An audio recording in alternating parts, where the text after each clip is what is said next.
काजी फाइज ईसा साहब ने एक तो प्रेस रिलीज जारी की है जिसमें उन्होंने कहा कि जो मैं आइन की गोल्डन जुबली तकरीब में गया था वो मैंने उससे पहले जाने से पहले रजिस्ट्रार सुप्रीम कोर्ट के जरिए मालूम किया था कि कोई वहां पर सियासी बात तो नहीं होगी, तो मुझे कहा गया था कि कोई सियासी बात नहीं होगी। दूसरी तरफ उनकी तरफ से यह कहा गया कि जहां मुझे बिठाया गया वो नशिस्त भी मुझे मालूम नहीं था, लेकिन चूंकि मैं सीनियर मोस्ट जज हूं चीफ जस्टिस साहब के बाद ऑफ द सुप्रीम कोर्ट, तो मुझे एहतराम से वहां पर फ्रंट रो में बिठा दिया गया और साथ में जरदारी साहब भी थे और शहबाज शरीफ साहब भी थे। तो उनका प्रेस रिलीज के जरिए उन्होंने वाजे किया है कि मुझे मालूम नहीं था, और साथ में उन्होंने ये भी कहा कि मेरी वहां पर कोई तकरीर प्लान नहीं थी, लेकिन चूंकि वहां पर सियासी गुफ्तगू हुई तो फिर क्लैरिफिकेशन के लिए मैंने जरूरी समझा कि मैं वहां पर तकरीर करूं। तो इस आइन की गोल्डन जुबली की तकरीब के बाद जो कौमी असेंबली के फ्लोर पर हुई, उसके बाद काजी फाइज ईसा साहब जब बाहर आए तो उनके बाहर आने पर सेनेटर शहादत अवान साहब जो वकील भी हैं और पाकिस्तान पीपल्स पार्टी से उनका ताल्लुक है, वो काजी फाइज ईसा साहब के पीछे पीछे और उनसे कहा कि जी आइए आके स्पीकर चैम्बर में बैठिए, कुछ वक्त हमारे साथ गुजारिए, और माह रमजान है तो उन्होंने खैर फिर भी कहा कि चाय वगैरह पीजिए कि ताकि हम आपको एंटरटेन कर सकें। तो उन्होंने साफ इनकार कर दिया, उन्होंने कहा जी नहीं, मैं सुप्रीम कोर्ट वापस जा रहा हूं। बड़ी कोशिश के बावजूद बड़ी कोशिश की शहादत अवान साहब ने कि वो रुक जाएं, लेकिन उन्होंने एक ना सुनी। और फिर उसके बाद शहादत अवान साहब ने कहा कि जी मैं आपके साथ चलता हूं और आपको साथ चलते हुए छोड़कर आता हूं सुप्रीम कोर्ट के दरवाजे तक। तो उनका यह कहना था कि अगर आप एज ए सेनेटर मेरे साथ चल रहे हैं तो माजरत आप ऐसा ना कीजिए, अगर आप एज ए लॉयर, क्योंकि वो वकील भी हैं, तो शहादत अवान साहब से उन्होंने कहा कि अगर आप बतौर वकील मेरे साथ चलना चाहते हैं तो वो ठीक है, वो काबिल कबूल है, आप मेरे साथ चल सकते हैं। ये जस्टिस काजी फाइज ईसा साहब की तरफ से कहा गया। अच्छा, अब खुशखबरी क्या है? खुशखबरी यह है कि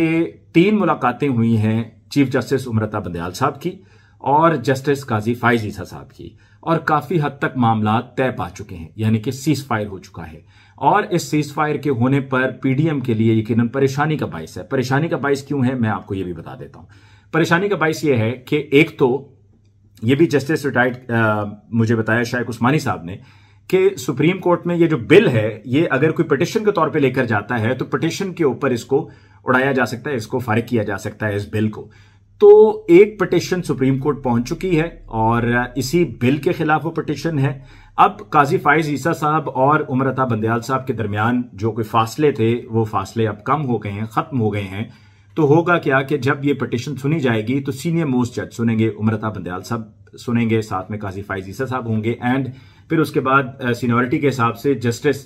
तारिक मसूद साहब वो इस पिटिशन को सुनेंगे और इसको वहां पर उड़ा दिया जाएगा। दूसरी तरफ जो रेफरेंसेज हैं जुडिशल कमीशन के, उसमें जब उमरता बंदयाल साहब के खिलाफ रेफरेंस होगा, और ये इंडिविजुअल इंफरादी हैसियत में गए हैं, उमरता बंदयाल साहब के खिलाफ जो रेफरेंस है उसमें सीनियर मोस्ट जज of the supreme court after Umar Ata Bandial साहब काजी फाइज ईसा साहब हैं, वो बैठेंगे। फिर उसके बाद जस्टिस तारिक मसूद साहब बैठेंगे। एक chief justice Sindh high court से होंगे और एक chief justice Lahore high court से होंगे, और जो लाहौर हाई कोर्ट के चीफ जस्टिस हैं उनका वोट भी उमरता बंदयाल साहब के लिए है, और जो सिंध हाई कोर्ट के चीफ जस्टिस हैं उनका मंसूर अली शाह साहब के साथ झुकाव है और वो एक अलग कहानी है,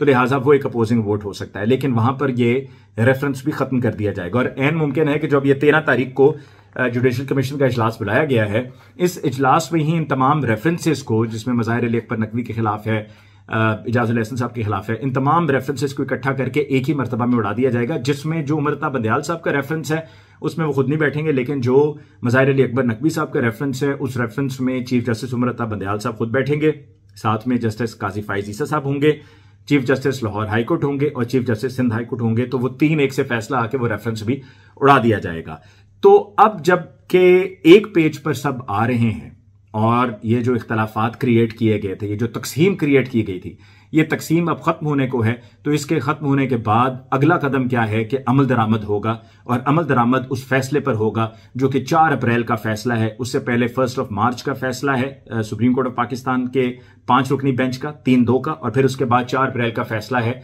सुप्रीम कोर्ट ऑफ पाकिस्तान के 3 रुकनी बेंच का। उस पर अमल दरामद होगा, और फिर पीडीएम के लिए एक तरह से जो दूसरों को बंद गली में लाकर खड़े करते रहे हैं, पीडीएम खुद बंद गली में होगी, और बंद गली में होते हुए उनके जो ये ख्वाहिश है कि अक्टूबर में जाके इंतखाबात हों, उससे उनको बैक ट्रैक करना पड़ेगा। या तो वो मुज़ाकरात करेंगे, बात करेंगे और कोई बीच का रास्ता निकालेंगे कि अगर 14 मई को नहीं तो चलें जी जून में पूरे मुल्क में इंतखाबात हो जाएं, या हर जुलाई में पूरे मुल्क में इंतखाबात हो जाएं,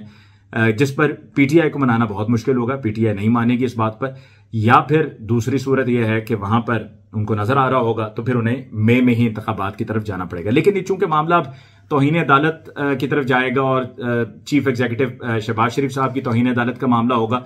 तो लिहाजा इस नतीजे से, इस वजह से ये मामला 14 मई को तो इंतखाबात होते हुए नजर नहीं आ रहे। ये इसमें मजीद थोड़ा सा वक्त आगे जाएगा और ये बात जाकर कहीं आप समझें कि जून में ही पंजाब के इलेक्शंस हैं वो हो सकेंगे।